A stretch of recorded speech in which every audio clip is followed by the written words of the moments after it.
Basta adlaw Sabado na gani ay magsabot-sabot dahil mi sa kong igsuon nga mga tumi sa bukid kay maura man ay panahon na mo na makatumig bukid kay Lunes pa dulong Biyernes namo ko'y trabaho pag Sabado mato dahil mig bukid. So among buhaton dayon dito magibot-ibot migsagbot, mananumi ditong Bingala, mananumi dito Kalamunggay, tanglad may na lang ba kanang mga gulay di na namo ang ipamaliton sa merkado. Mamupo na lang mi pag makaani mi dinig bukid.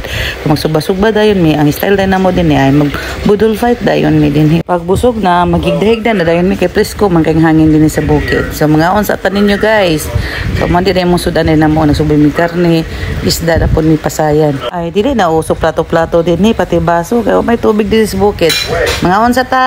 Lami gid unta no tukuran namo nigbalay ning yuta namo nga napalit pero ang problema mong good kay wala pa siya source of water, wala pa po'y kuryente din sa bukid.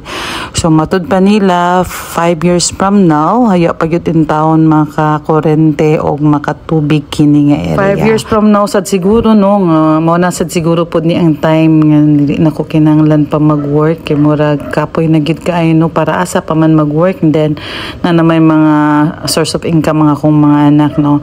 Need na nako nga magpabukid para fresh air, magtanom-tanom na dayon og bulak o gulay, pasok-pasok, silig-silig, salama. For more update, please subscribe Mimi Vlog on my YouTube channel and don't forget to like, comment, and share. Dagan salamat!